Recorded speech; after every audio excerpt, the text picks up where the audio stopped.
नमस्कार बच्चों, मैं अमित कुमार पुनः आपका स्वागत करता हूं आपके अपने YouTube platform Tirwa agriculture academy पर।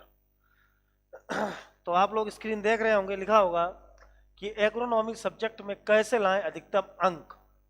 तो आपको यूपी बोर्ड एग्जाम बिल्कुल नज़दीक है, तो उसको मद्देनजर रखते हुए आज की क्लास को, ये जो क्लास है आज की होने वाली है, तो आप लोग बिल्कुल ध्यान से और धैर्य से देखें इस चीज़ को। इसमें जितनी बातें हम आपको बताएं, जितनी भी बातें आपको बताएं, बिल्कुल ध्यान से समझना है इन चीज़ों को। बिल्कुल कंसंट्रेट होकर बैठकर पेन कापी लेकर बैठिए और नोट करते जाइए, और उतनी चीज़ें आप कंप्लीट करिए। देखिए एकदम आपका जो रिजल्ट आएगा वो बिल्कुल असातीत परिवर्तन होगा उसमें, और बिल्कुल गजब का रिजल्ट आएगा। सबसे पहले बात करते हैं यहाँ पर हम एग्रोनॉमी सब्जेक्ट पर।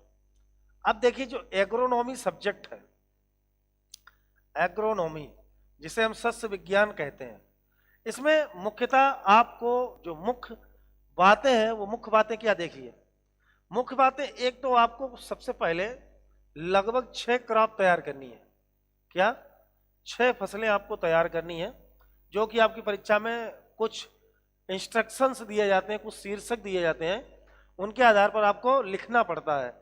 बट फसल को आप किस तरीके से लिखें, एग्जाम में आंसर कैसा लिखें जिससे एग्जामिनर इंप्रेस होकर आपको बहुत अच्छे से अच्छे नंबर दे। तो देखिए भाई, अब यहीं पर अगर हम बात करें कि आपको क्या क्या देखना है, देखिए अब इसमें आपको सबसे पहले जो बेसिक चैप्टर आपके हैं, जो आपके बेसिक चैप्टर, और है कुछ नहीं इसमें, केवल आपके समझने वाले चैप्टर हैं। आप इनको अच्छे तरीके से अगर समझ लेते हैं तो आपका क्लियर काम हो जाएगा। जैसे आपका सबसे पहले एक तो फसल ही है, ठीक है। इसके बाद आपको पढ़ना फसल चक्र, ठीक। फसलों का वर्गीकरण, फसलों का वर्गीकरण,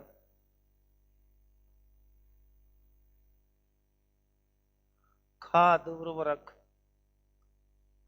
खाद और उर्वरक, उर्वरक देने की विधियां, कंपोस्ट, यही सारे क्वेश्चन आपके एग्जाम में बनते हैं। तो इसका आज हम एक दो टॉपिक आपको करवाएंगे, उनको ध्यान से आप लोग करते जाइए और बिल्कुल दिमाग में वैसे ही छाप लीजिए, एग्जाम में आए वैसे ही आपको लिखना है। और एक बात ध्यान में रखनी है, इस क्लास में हम जो भी पॉइंट आपको बताएंगे, इसमें से आपको बिल्कुल साइंटिफिक वे में बताया जाएगा। यूपी कैटेट एग्जाम में भी जो क्वेश्चन आएंगे वो यहीं से कवर होंगे आपके, ठीक है। चलो स्टार्ट करते हैं फिर। सबसे पहले एक चैप्टर इंपॉर्टेंट होता है न्यूट्रिएंट या पोषक तत्व। कौन सा? पोषक तत्व। अब देखिए पोषक तत्व क्या होता है, सबसे पहले समझना है न्यूट्रिएंट्स क्या होते हैं।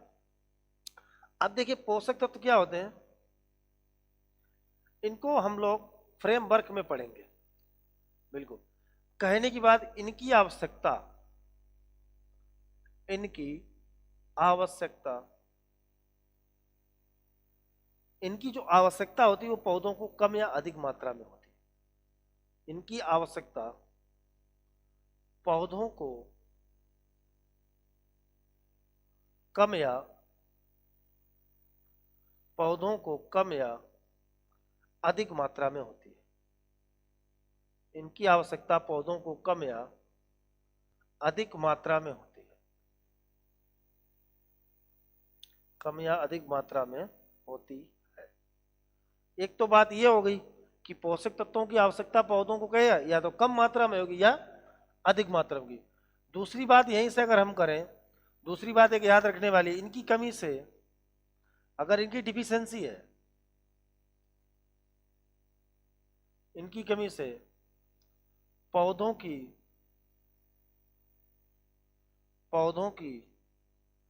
वृद्धि व विकास, वृद्धि व विकास प्रभावित हो जाता है। वृद्धि व विकास प्रभावित हो जाता है। ग्रोथ एंड डेवलपमेंट इफेक्टेड हो जाता है न्यूट्रिएंट्स की कमी से। न्यूट्रिएंट्स तो जो आपके पोषक तत्व होते हैं, इनकी कमी से पौधों की वृद्धि और विकास प्रभावित होगा। इनकी आवश्यकता पौधों को कम या अधिक मात्रा में होती है। इतनी बात क्लियर? कोई बात नहीं, अब आगे बढ़ते हैं। अब पोषक तत्व, कितने प्रकार के पोषक तत्वों को पौधों की आवश्यकता होती है? तो पोषक तत्व 3 प्रकार के होते हैं, ये बात आप लोग जान रहे होंगे। पोषक तत्व कितने प्रकार के होते हैं? ये आपके होते हैं 3 प्रकार के। वो तीनों प्रकार आपके कौन कौन से हैं? देखिए, एक तो होते हैं आपके प्राथमिक पोषक तत्व। कौन से? प्राथमिक पोषक तत्व, प्राथमिक पोषक तत्व। दूसरे नंबर पे आपके आएंगे द्वितीयक पोषक तत्व, द्वितीयक, जिसे हम सेकेंडरी न्यूट्रिएंट्स कहते हैं, द्वितीयक पोषक तत्व। और तीसरा जो आपका आएगा वो होंगे सूक्ष्म पोषक तत्व। कैसे होंगे? सूक्ष्म पोषक तत्व। तीसरा आपका कौन सा होगा? सूक्ष्म पोषक तत्व। प्राइमरी, सेकेंडरी और माइक्रो। ठीक। अब प्राइमरी में आपके देखिए कौन कौन से हैं। प्राइमरी में आपके 3 तो एनवायरनमेंट से प्राप्त होते हैं, 3 हम एप्लीकेशन के माध्यम से देते हैं। एनवायरनमेंट से आपका कार्बन, हाइड्रोजन और ऑक्सीजन, ये आपके पर्यावरण या एनवायरनमेंट से प्राप्त हो जाते हैं। जो एप्लीकेशन के माध्यम से देते हैं नाइट्रोजन, फास्फोरस, पोटास। टोटल इनकी संख्या होती है 6। अगर मुख्य पूछे तो 3, NPK। अब द्वितीयक में आपका देखते हैं तो द्वितीयक में भी 3 आते हैं। कौन कौन से? कैल्शियम, मैग्नीशियम, सल्फर, ये द्वितीयक पोषक तत्व हैं। बाद बाकी माइक्रो एलिमेंट्स में आपका आ जाएगा जिंक, बोरॉन होगा, जिंक होगा, बोरॉन होगा, मोलिब्डेनम होगा, सिलिका होगा, कॉपर होगा, मैग्नीज होगा और निकिल होगा, और आपका फेरस आ जाएगा। इसी में क्या आएगा? फेरस। तो इस साइड से आपके ये हो जाएंगे 8, 2, 2, 4, 2, 6 और 2, 8। इनकी जो संख्या होती है बेटा वो होती है 8। इधर से याद रखना, इनकी संख्या होती है 3। ये जो आपके सेकेंडरी, इनकी संख्या होती है 3, और इधर होती है संख्या 3 और 3 6। कितनी होती है? 6। ये आपके होते हैं पोषक तत्व। पहले पौधों के लिए जो आवश्यक पोषक तत्व थे, आवश्यक पोषक तत्वों की जो पहले संख्या थी वो थी 16। इसेंशियल जो न्यूट्रिएंट्स हैं, आवश्यक पोषक तत्व थे पहले 16, वर्तमान में है 17। और जो 17वां है इंक्लूड किया गया सबसे लास्ट में, वो किया गया निकिल। कौन सा? निकिल ऐड किया गया। ये आपको ध्यान में रखना, यूपी कैटेट में पूछा गया प्रश्न है। जो पौधों के लिए आवश्यक पोषक तत्व कितने हैं? 17 वर्तमान में। इससे पहले कितने थे? 16 थे। और 17वें जो आपका है वो कौन सा है? निकिल है। अब एक एक पे चर्चा करते हैं हम लोग, एक एक पे चर्चा करें तो देखिए भाई, सबसे पहले हम बात करेंगे प्राथमिक पे। किस पे बात करेंगे? प्राथमिक पोषक तत्व। प्राथमिक पोषक तत्व। अब जो प्राथमिक पोषक तत्व होते हैं, जिसे हम क्या कहेंगे? Primary nutrients. Primary nutrients. देखिए, अब प्राथमिक पोषक तत्व कैसे होते हैं यहां देखिए। अब बात करें तो इनकी आवश्यकता पौधों को, इनकी आवश्यकता,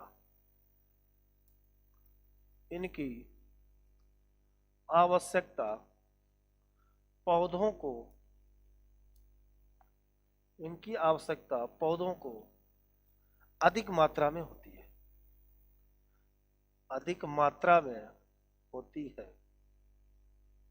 अधिक मात्रा में होती है। कहने का मतलब ये इसीलिए प्राइमरी, क्योंकि प्राथमिकता इनको दी इसीलिए जा रही क्योंकि इनकी आवश्यकता पौधों को अधिक मात्रा में। अब देखिए कौन कौन से हैं यहाँ पर। हमने अभी आपको बताया था कि इन्वायरमेंट से प्राप्त होने वाले कौन है? कार्बन, हाइड्रोजन और ऑक्सीजन। ये तो आपके कहाँ से प्राप्त हो रहे हैं, एनवायरनमेंट से प्राप्त हो रहे हैं, कार्बन, हाइड्रोजन और ऑक्सीजन।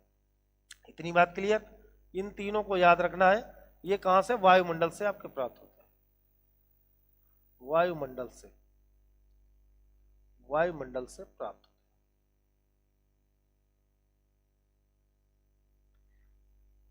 हैं। ये आपके कहाँ से प्राप्त होते हैं, वायुमंडल से प्राप्त होते हैं।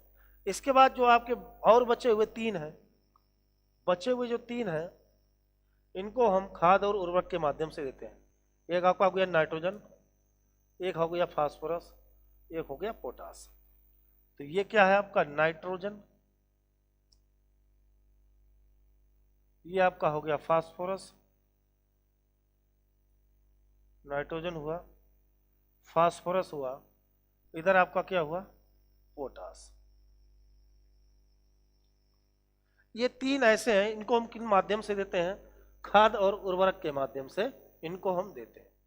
इन तीनों को हम किस माध्यम से देते हैं, खाद और उर्वरक के माध्यम से, खाद व उर्वरक के द्वारा, खाद व उर्वरक के द्वारा इनको हम पौधों को देते हैं। इतनी बात, इतना कॉन्सेप्ट आपके दिमाग में बैठा होना चाहिए कि प्राथमिक पोषक तत्व वे पोषक तत्व होते हैं, इनकी आवश्यकता पौधों को अधिक मात्रा में होती है। इनकी जो टोटल संख्या होती है बच्चा, वो कितनी होती है, 6 होती है। कार्बन, हाइड्रोजन, ऑक्सीजन ये वायुमंडल से प्राप्त हो जाते हैं, एनवायरनमेंट से प्राप्त हो जाते हैं।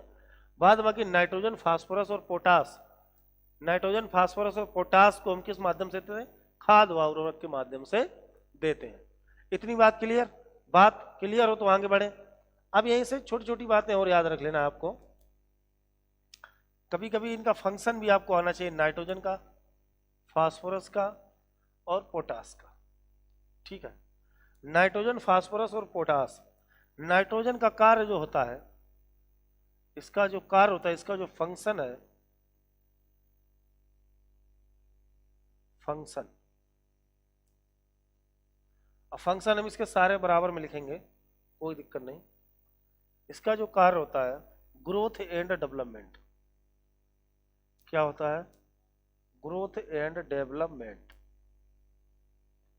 ग्रोथ एंड डेवलपमेंट कहते हैं किसकी, ऑफ प्लांट, ऑफ प्लांट कहने मतलब पादप की या पौधों की वानस्पतिक वृद्धि, पौधों की वानस्पतिक, पौधों की वानस्पतिक वृद्धि। ये आपका क्या है, नाइट्रोजन,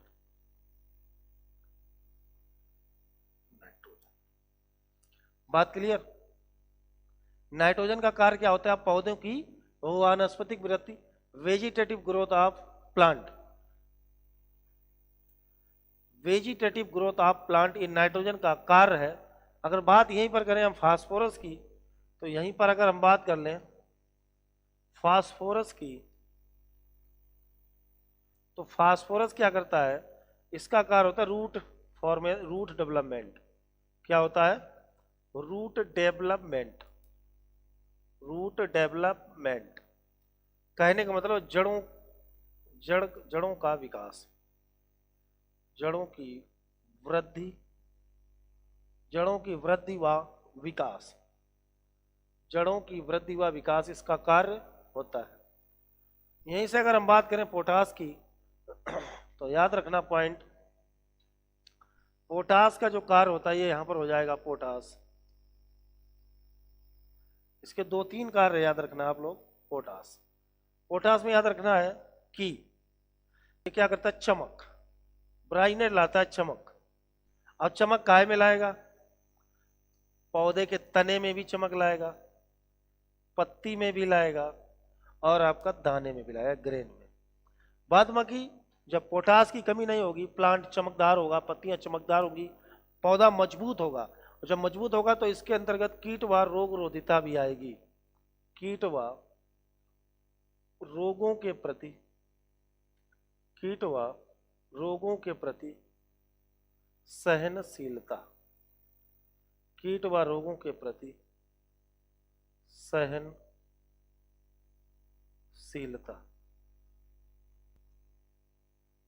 कीट व रोगों के प्रति सहनशीलता भी डेवलप्ड करती है। तो ये हो गए इसके कार्य, नाइट्रोजन, फास्फोरस और पोटास। बात क्लियर हो? आगे बढ़े भाई, बताओ। इसको आप कॉपी पेन में इसी प्रकार से नोट करते चलना, आपके दिमाग में कॉन्सेप्ट बनना चाहिए। Number first nitrogen, number second phosphorus और नंबर थर्ड पोटास। तो नाइट्रोजन, फास्फोरस और पोटास, इन तीनों चीजों के बारे में हमने सीखा। प्राइमरी न्यूट्रिएंट्स हो गए। अब हम लोग चलते हैं द्वितीयक पोषक तत्वों पर। किस पे चलते हैं? द्वितीयक पोषक तत्व, सेकेंडरी न्यूट्रिएंट्स। द्वितीयक पोषक तत्व, यही बात करें हम द्वितीयक पोषक तत्व की, secondary nutrients. Secondary nutrients, secondary nutrients. अब इसमें संख्या हमने आपको बताई दी थी, इसमें संख्या जो हमने आपको बताई थी,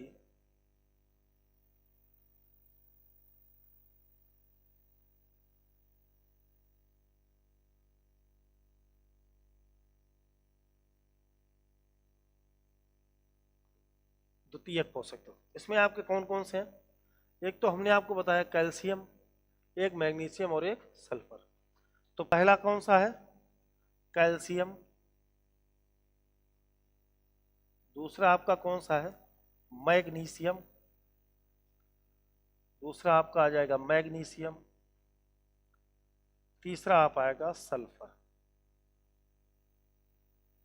इसे एस से डिनोट करते हैं, इसे Mg से डिनोट करते हैं, और इसे कैल्शियम को Ca से डिनोट करते हैं। इतनी बात क्लियर?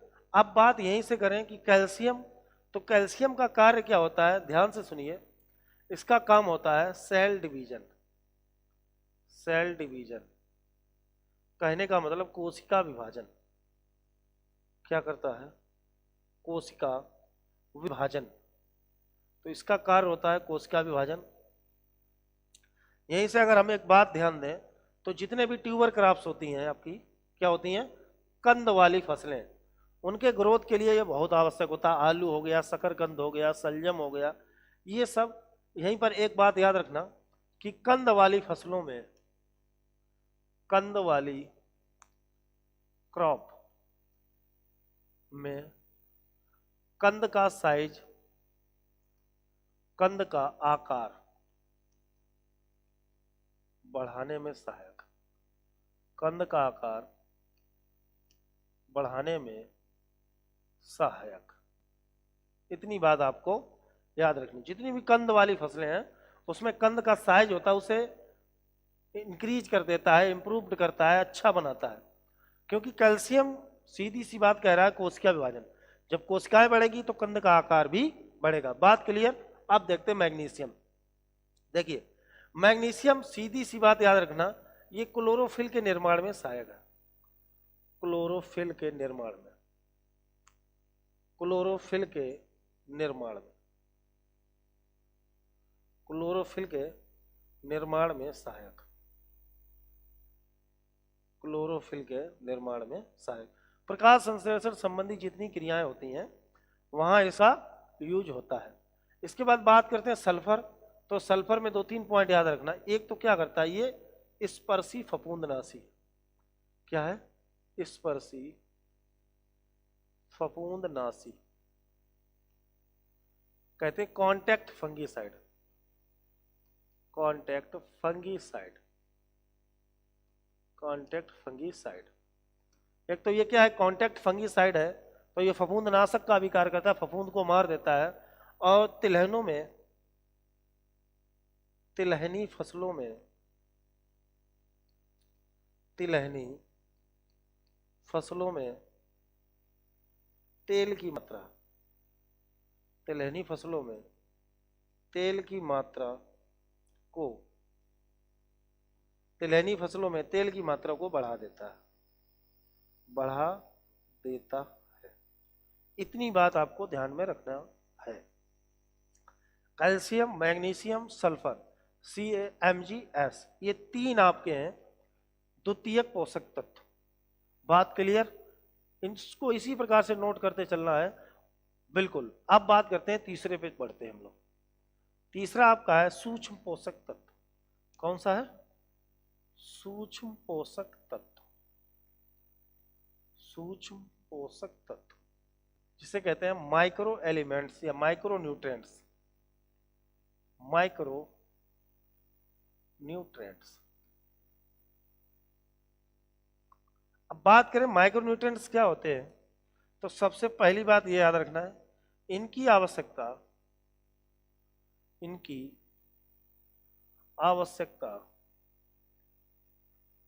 पौधों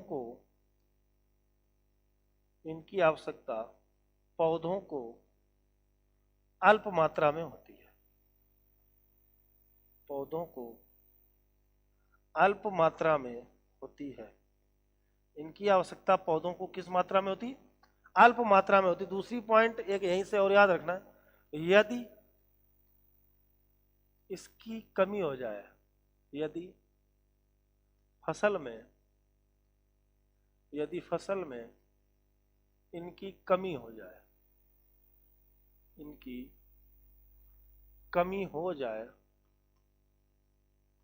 तो विभिन्न प्रकार की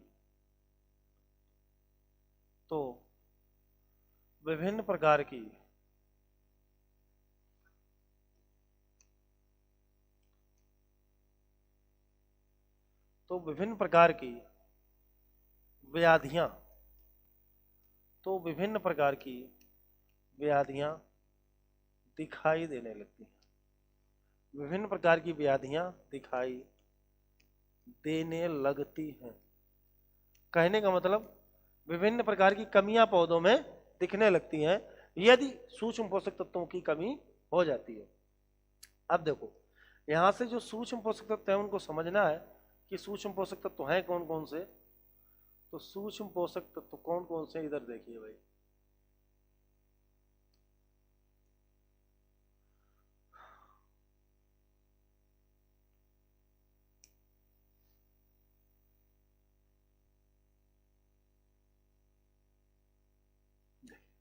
अब सूक्ष्म पोषक तत्व हमने बहुत सारे बताए थे, देखिए भाई कौन कौन से। सबसे पहले हमने आपको बताया था जिंक, दूसरा बताया था बोरॉन, फिर बताया था मोलिब्डेनम, फिर बताया था कॉपर, फिर बताया था निकेल, कॉपर के बाद बताया था फेरस, मैग्नीज, कौन सा? मैग्नीज, सिलिका और निकेल। 2, 2, 4, 2, 6, 2, 8, ये 8 बताए थे। इनको ध्यान से समझना है। यहाँ से यूपी कैटेट के लिए बहुत इंपॉर्टेंट ये यहाँ पर पॉइंट है। यूपी कैटेट में यहाँ से प्रश्न पूछ लेता है। यहाँ से प्रश्न पूछता है, कैसे पूछता है, कहाँ से पूछता है, ये भी बता दे रहे। और यहाँ से प्रश्न आना तय है, बात बाकी आपको नॉलेज होनी चाहिए। अगर यहीं से हम बात करें तो देखिए जिंक मेटाबॉलिक एक्टिविटी जो होती है, उपापचय क्रियाएं जो होती हैं पौधों की, वो डैमेज हो। जिंक की कमी से धान में खैरा रोग, पैडी में कौन सा? खैरा डिजीज, धान में खैरा रोग लग जाता है। कमी से बता रहा हूं, ये याद रखने वाला है। बोरान से क्या हो जाता है? फलों में क्रैकिंग की समस्या आ जाती है। क्रैकिंग मतलब चटकन की या चटकने की। आलू चटक जाए, पूछता है आलू के फटने का कारण क्या होता है, लीची के फटने का कारण क्या होता है, टमाटर के फटने का कारण क्या होता है, तो ये सब बोरॉन की कमी से। मोलिब्डेनम से क्या होता है? विप्टेल नामक रोग फूल गोभी में उत्पन्न हो जाता है। कौन सा? विप्टेल। ये विप्टेल हो गया, धान में खैरा डिजीज हो गया। और देख लेते हैं किसी से कोई बनने वाला प्रश्न हो। बाद बाकी यहाँ से कॉपर हुआ तो रेसिस्टेंसी कम हो जाएगी। फेरस है तो पौधा पीला पड़ने लगेगा। फेरस की मिर्च से पौधा कैसा होगा? पौधा पीला पड़ने लगेगा। पौधा पीला पड़ने लगता है। कहने का तात्पर्य यह है, इनकी आवश्यकता पौधों को सूक्ष्म मात्रा में होती है। और ये याद रखना, सूक्ष्म मात्रा में होती तो है ही, अगर इनकी कमी हो गई तो विभिन्न प्रकार की रोग विभिन्न प्रकार की व्याधियाँ, विभिन्न प्रकार के जो फिजिकोलॉजिकल डिसऑर्डर होते हैं, दैहिक विकार होते हैं, वो जनरेट हो जाते हैं। तो ये जो छोटी छोटी बातें हमने आपको बताई हैं, न्यूट्रिएंट्स क्या होते हैं, कितने प्रकार के होते हैं, उनकी कमियों से रोग कौन से, कार्य क्या है, इसको आपको बिल्कुल ध्यान में रखना है। अब हम बात करेंगे ये न्यूट्रिएंट्स हमें प्राप्त होते कहाँ से, न्यूट्रिएंट्स हमें कहाँ से प्राप्त होते हैं। जैसे नाइट्रोजन हमें यूरिया से मिलता है, फास्फोरस हमें डीएपी से मिलता है, पोटास हमें एमओपी म्यूरेट ऑफ पोटास से मिलता है, सिंगल सुपर फास्फेट से क्या मिलता है, डबल सुपर फास्फेट से क्या मिलता है, ट्रिपल सुपर फास्फेट से क्या मिलता है। इसके लिए हम जब चर्चा करेंगे, नेक्स्ट टॉपिक जो होगा इसी से रिलेटेड ही टॉपिक है, वो क्या है, खाद और उर्वरक। खाद हो जाएगा और आपका क्या होगा, उर्वरक होगा। ठीक, इसे हम बोलते हैं मैन्योर, इसे क्या बोलते हैं, फर्टिलाइजर। क्या बोलते हैं, फर्टिलाइजर। ठीक, खाद से भी हमें न्यूट्रिएंट्स मिलते हैं और उर्वरक से भी हमें न्यूट्रिएंट्स मिलते हैं। अब देखो भाई, इसका एक कॉन्सेप्ट समझ लिए। सीधी सी बात, खाद क्या होती है, ये कैसे पदार्थ होते हैं, ये कार्बनिक होते हैं, ये कार्बनिक पदार्थ होते हैं, कार्बनिक पदार्थ होते हैं। अर्थात क्या हुआ, इसमें कार्बन की मात्रा पाई जाती है, इसमें कार्बन की मात्रा होती है, कार्बन की मात्रा पाई जाती है, इनमें कार्बन की मात्रा पाई जाती है। ठीक है, और अगर यहीं पर बात करें हम,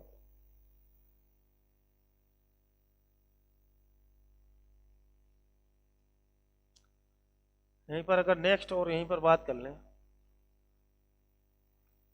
तो ये जैविक होते हैं, ये जैविक होते हैं। ठीक, अगर बात करें तो ये जानवरों के मलमूत्र, जानवरों के मलमूत्र व जानवरों के मलमूत्र व पेड़ पौधों के अवशेषों से तैयार होते हैं, पेड़ पौधों के अवशेषों से तैयार होते हैं। ठीक है, इतनी बात क्लियर आ गई। अब देखो, यहीं से अगर हम बात करें फर्टिलाइजर, तो ये अकार्बनिक होते हैं। कैसे होते हैं, अकार्बनिक होते हैं, ये अकार्बनिक होते हैं। नेक्स्ट बताएं, कार्बन की मात्रा नहीं होती है, कार्बन की मात्रा नहीं होती है, कार्बन की मात्रा नहीं होती है। ये रासायनिक विधि से तैयार किए जाते हैं। किससे, रासायनिक विधि से। ये रासायनिक विधि द्वारा, ये रासायनिक विधि द्वारा तैयार किए जाते हैं। इतनी बात क्लियर। कहने का मतलब उर्वरक कैसे हैं, रासायनिक विधि द्वारा तैयार किए जाते हैं। खाद क्या है, कार्बनिक है, इनको हम खेत पर भी तैयार कर सकते हैं, घर पर भी तैयार कर सकते हैं, बट इन्हें हम कहां पर तैयार करते हैं, कारखानों में। तो ये कारखानों में तैयार होते हैं, कहां पर, कारखानों में तैयार होते हैं, फैक्ट्रियों में ये तैयार किए जाते हैं। यहीं पर अगर बात करें फर्टिलाइजर में, अगर हम एग्जाम्पल के तौर पर समझें, तो इसमें जैसे यूरिया आ गया, आपका क्या आया, यूरिया आ गया, डीएपी आ गया, एमओपी आ गया, एसएसपी आ गया, डीएसपी हो गया। ठीक, डीएसपी का मतलब हो गया डबल सुपर फास्फेट, एसएसपी का मतलब सिंगल सुपर फास्फेट, एमओपी का मतलब म्यूरेट ऑफ पोटाश, डीएपी का मतलब डायमोनियम फास्फेट, यूरिया तो यूरिया ही। इधर अगर हम बात करें एफवाईएम हो गया, इसे कहते हैं फार्म यार्ड मैन्योर, गोबर की खाद। कंपोस्ट हो गया, वर्मी कंपोस्ट हो गया, इसी कंपोस्ट में एक कास्ट आती है वर्मी कंपोस्ट, क्या, वर्मी कंपोस्ट। ये बातें होंगी आपकी खाद और उर्वरक, कौन कौन सी खाद से कितने परसेंट में नाइट्रोजन मिलता है, कितने परसेंट में फास्फोरस मिलता है, कितने परसेंट में पोटास मिलता है, इसका नेक्स्ट वीडियो में हम क्लासिफिकेशन तरीके से करवाएंगे, बहुत अच्छे तरीके से। आज की क्लास इतनी होगी। हमें उम्मीद है कि आज की क्लास आपको बिल्कुल पसंद आएगी, बेहद ही पसंद आएगी। आप लोग कॉपी पेन लेके इनको नोट करते रहिए। हम विश्वास दिलाते हैं आपको बोर्ड एग्जाम में बहुत अच्छे से अच्छे नंबर हम आपको गेन करने के लिए बढ़िया से बढ़िया चीजें बताएंगे। और आप लोग अच्छे तरीके से केवल चैनल पर प्रॉपर वे में बने रहिए, सब्सक्राइब अवश्य करें और अपने दोस्तों को भी शेयर करें, जिससे हमें भी मोटिवेशन मिलता रहे। और बाद बाकी आप लोग हमारे चैनल से जुड़े हैं, फिजिक्स की प्रॉपर क्लासेस मिल रही हैं, सारी क्लासेस मिलेंगी, यूपी कैटेट भी मिलेंगी। और आप लोग प्ले स्टोर पर जाकर तिरवा एग्रीकल्चर एकेडमी का ऑफिशियल ऐप है, उसको आप लोग इंस्टॉल करें अपने फ़ोन में। बिल्कुल आपको, आपके लिए ही ये प्लेटफॉर्म बना है, तिरवा एग्रीकल्चर एकेडमी। बिल्कुल मिलते हैं नेक्स्ट क्लास में, तब तक के लिए जय हिंद, वंदे मातरम।